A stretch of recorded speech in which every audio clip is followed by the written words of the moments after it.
ನಮ್ಮ ಮೀಸಲಾತಿ ಹೋರಾಟದಲ್ಲಿ ಪಾದಯಾತ್ರೆ ಮಾಡಿದ್ರು. ಆ ಪಾದಯಾತ್ರೆಯನ್ನು ಉದ್ಘಾಟನೆ ಮಾಡಿದವನೇ ನಾನೇ. ಆವಾಗ ಸ್ವಾಮಿಗಳಿಗೆ ಒಂದು ಷರತ್ತು ಹಾಕಿದ್ದೆ ನಾನು, ನೀವು ಹೋರಾಟ ಬೆಂಗಳೂರವರೆಗೆ ಮಾಡಬೇಕು, ಮಧ್ಯದಲ್ಲಿ ಯಾರೋ ಬಂದು ನಿಮಗೆ ಆಸೆ ಆಮಿಷ ತೋರಿಸ್ತಾರೆ, ನಿಮಗೆ ದೊಡ್ಡ ಮಟ್ಟಕ್ಕೆ ದೊಡ್ಡ ಹಣ ಕೊಡ್ತೀವಿ, ನೀವು ವಾಪಸ್ ತಗೋರಿ, ಇದಕ್ಕೆ ಯಾವುದಕ್ಕರಿ ಈಲ್ಡ್ ಆದರೆ ನಾನು ಇದು ಬರೋದಿಲ್ಲ ಅಂತ ಹೇಳಿದಾಗ ಪಾಪ ಸ್ವಾಮಿಗಳು ಸುಮಾರು 700 ಕಿಲೋಮೀಟರ್ ಕೂಡಲ ಸಂಗಮದ ಪಾದಯಾತ್ರೆ ಮಾಡಿದ್ರು. ಯಾರ ಕಡೆನೂ ದುಡ್ಡು ತಗೋಲಿಲ್ಲ.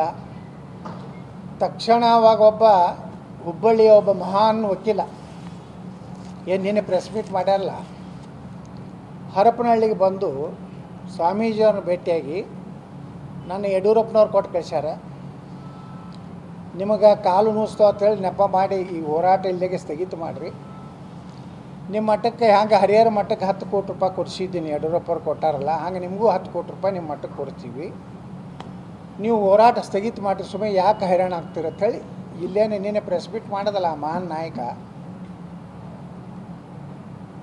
ಅವತ್ತು ನಾನು ಅಲ್ಲೇ ಇದ್ದೆ. ಹರಪನಹಳ್ಳಿ ಸಭೆ ಮುಗಿದ ಮ್ಯಾಗ ಇವರು ಹೇಳಿದ್ರು ಗುರುಗಳು ಹಿಂಗೆ ಬಂದಿದ್ದ, ಹೀಗೆ ನನಗೆ ಆಸೆ ಆಮಿಷ ಹಚ್ಚದ. ನಾವು ಹೇಳಿದೆ, ಸಮುದಾಯದ ಸಲುವಾಗಿ ಹೋರಾಟ ಮಾಡ್ಲಕತ್ತೀರಿ, ಇಂಥ ಹರಿಹರಕ್ಕೆ 10 ಕೋಟಿ ಕೊಟ್ಟರೆ ನಿಮಗೂ ಕೊಡ್ತಾರೆ ಅನ್ನುವಂಥ ಕಾರಣದಿಂದ ನೀವು ಏನಾದರೂ ಬಿಟ್ಟರೆ ನಿಮ್ಮ ಬಗ್ಗೆ ಕೆಟ್ಟ ಅಭಿಪ್ರಾಯ ಬರ್ತದೆ. ಪಾಪ ಅವರು ಯಾವುದೂ ಒಪ್ಪಲಿಲ್ಲ, ನಿಸ್ವಾರ್ಥವಾಗಿ ಇವತ್ತು ಪಾದಯಾತ್ರೆ ಮಾಡಿದ್ರು. ನಿಸ್ಸಾರ್ಥಕವಾಗಿ ಇವತ್ತಿನವರೆಗೂ ಸಮುದಾಯಕ್ಕೆ ಮೀಸಲಾತಿ ಕೊಡಬೇಕಂತೇಳಿ ಹೋರಾಟ ಮಾಡ್ತಾ ಇದ್ದಾರೆ. ಅವ್ರು ಯಾರ ಕಡೆಯಿಂದ ದುಡ್ಡು ತಗೋದಿಲ್ಲ, ಯಾರ ಕಡೆಯಿಂದ ದುಡ್ಡಿನ ಆಮಿಷಕ್ಕೆ ಒಳಗಾಗುವಂಥವ್ರಲ್ಲ. ಸಮುದಾಯದ ಯಾವುದೇ ವ್ಯಕ್ತಿಗೆ, ಅದು ಕಾಂಗ್ರೆಸ್ ಇರಲಿ, JDS ಇರಲಿ, BJP ಇರಲಿ, ಯಾವುದೇ ಸಮುದಾಯದ ವ್ಯಕ್ತಿಗಳಿಗೆ ಅನ್ಯಾಯ ಆದಾಗ ಅವ್ರ ಬಗ್ಗೆ ಪ್ರತಿಭಟನೆ ಮಾಡ್ಯಾರ. ಇವತ್ತು ವಿನಯ್ ಕುಲಕರ್ಣಿ ಅವರು ಅವರ ಸಂಕಟ ಬಂದಾಗ ಅವ್ರ ಪರವಾಗಿ ನಿಂತು ಮಾತಾಡ್ಯಾರ. ಅಲ್ಲೊಬ್ಬ ಅದಾನ ಅಲ್ಲಿ ಬಿಜಾಪುರ ಬಾಗಲಕೋಟದಾಗ, ಅವ್ನು ಹೆಂಡತಿ ಟಿಕೆಟ್ ತೊಗೊಳಕ್ಕೂ ಸಹಿತ ಗುರುಗಳನ್ನ ದಿಲ್ಲಿ ಕರ್ಕೊಂಡು ಹೋಗಿದ್ದೆ, ಖರ್ಗೆ ಅವ್ರನ್ನ ಭೇಟಿ ಮಾಡಿಸಿ ಭಾಳ ದೊಡ್ಡ ಸಮುದಾಯ ಇತ್ತು, ನಮಗೆ ಟಿಕೆಟ್ ತೊಗೊಳ್ರಿ ಅಂತೇಳಿ. ಇವರೇನು ನಮ್ಮ ಲಕ್ಷ್ಮೀ ಅಕ್ಕ ಮಾತಾಡ್ಲಕತ್ತಾರ, ಹೆಬ್ಬಾಳ್ಕರು, ಇವರು ತಮ್ಮ ಆಶೀರ್ವಾದ ಮಾಡಿರಿ ಗುರುಗಳ ಅಂತೇಳಿ ಇವರು ಬಂದು ಕೊಟ್ಟಿರ್ತಿದ್ರು. ಭಾಳ ವೀರಾವೇಶವಾಗಿ ಮಾತಾಡ್ತಿದ್ರು ನಮ್ಮ ಏನು ಲಕ್ಷ್ಮೀ ಹೆಬ್ಬಾಳ್ಕರು. ನನ್ನ ಪ್ರಾಣ ಕೊಡ್ತೀನಿ, ನಾ ಏನಾದ್ರು ಅಧಿಕಾರನಾಗಿದ್ದೆ ಅಂದ್ರೆ ನಮ್ಮ ಸಮುದಾಯಕ್ಕೆ ಮೀಸಲಾತಿ ಸಿಕ್ಕಿಲ್ಲ ರಾಜೀನಾಮೆ ಬೀಸ್ತಿದ್ದೆ ಅಂತಿದ್ದು. ಈಗ ಅದೇ ಮಹಾಲಕ್ಷ್ಮೀ ಹೆಬ್ಬಾಳ್ಕರ್ ಹೇಳ್ತಾರೆ, ಯತ್ನಾಳ್ ಪರವಾಗಿ ನೀವು ಯಾಕೆ ಹೋರಾಟ ಮಾಡ್ತಾಯಿದ್ದೀರಿ? ನೀನೇ ಮಾಡಿದ್ರಲ್ಲ ಪ್ರೆಸ್ ಮೀಟು, ಅವ ಯಾವನೋ ರಾಷ್ಟ್ರೀಯ ಪಂಚಮಸಾಲಿ ಟ್ರಸ್ಟ್ ಏನರದು, ಅದರ ಅಧ್ಯಕ್ಷತೆ, ಅಖಿಲ ಭಾರತೀಯ, ತನ್ನ ಊರು ಬಿಟ್ಟು ಮುಂದಿನ ಊರು ಗುರ್ತಿಲ್ಲ. ಈ ಅಖಿಲ ಭಾರತ ರಾಷ್ಟ್ರೀಯ ಅಧ್ಯಕ್ಷ. ಈಗೇನು ಕೂಡಲ ಸಂಗಮ ಸ್ವಾಮಿಗಳ ಪೀಠ ಇದೆಯಲ್ಲ, ಈ ಪೀಠದ ಆಸ್ತಿ ತನ್ನ ಹೆಸರಲ್ಲೇ ಮಾಡ್ಕೊಂಡಾನೆ. ಅದು ಇನ್ನೂ ತನಕ ಆ ಟ್ರಸ್ಟಿಗೂ ಮಾಡಿಲ್ಲ, ಸ್ವಾಮಿಗಳ ಹೆಸರಲ್ಲೇ ಮಾಡಿಲ್ಲ. 6 ಎಕರೆ ಒಂದಿದೆ, 2 ಎಕರೆ ಅದನ್ನು ತನ್ನ ಹೆಸರಲ್ಲೇ ಮಾಡ್ಕೊಂಡು ಏನು ಮಾಡ್ಯಾನ ಇವಾಗ ಗಂಡಗೊಬ್ಬರು.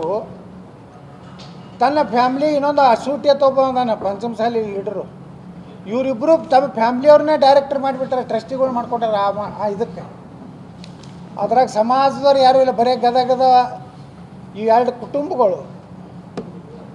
ಈಗೇನು ಕೂಡಲ ಸಂಗಮ ಸ್ವಾಮಿಗಳ ಮಠ ಐತಲ್ಲ ಪೀಠ, ಅದು ಅವರು ಖಾಸಗಿ ಆಸ್ತಿ ಮಾಡ್ಕೊಂಡಾರೆ.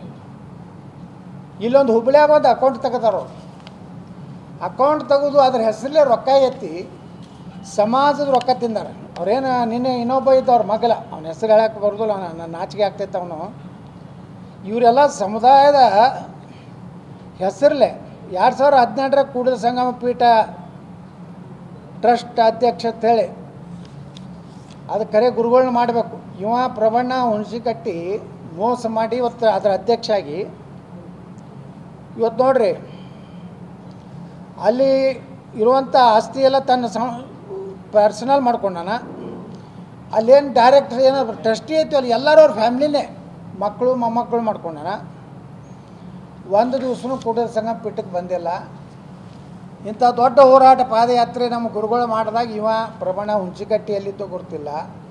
ಈಗೇನು ನಿನ್ನೆ ಖ್ಯಾತ ನ್ಯಾಯವಾದಿ ಒಬ್ರು ಇದ್ರಲ್ಲ ನಿಮ್ಮ ಪ್ರೆಸ್ ಮೀಟ್ನಾಗ, ಈ ವ್ಯಕ್ತಿ ನಮ್ಮ ಸ್ವಾಮಿಗಳಿಗೆ ಆಮಿಷ ಹಚ್ಚಿ, ಯಾಕಂದ್ರೆ ಮೊದಲ ಎಲ್ಲೋ ಯಡಿಯೂರಪ್ಪನ ಚೇಲ ಅವನು, ಇಲ್ಲಿ ಅವನು ಯಾವುದಕ್ಕೆ ಉಪಯೋಗ ಮಾಡಿದ ಯಡಿಯೂರಪ್ಪ ಅಂದರೆ ಇಲ್ಲಿರುವಂಥ ಅಭ್ಯರ್ಥಿ ಪ್ರಹ್ಲಾದ್ ಜೋಶಿ ಅವ್ರನ್ನ ಸೋರಿಸಲಿಕ್ಕೆ, ಅರವಿಂದ್ ಬೆಲ್ಲ ಸೋರಿಸಲಿಕ್ಕೆ ಕಾಂಗ್ರೆಸ್ಗೆ ಸೇರಿಸಿ ಅಲ್ಲಿ ಕ್ಯಾಂಡಿಡೇಟ್ ಮಾಡ್ಲಿಕ್ಕೆ ಓಡಾಡಿದ್ರು.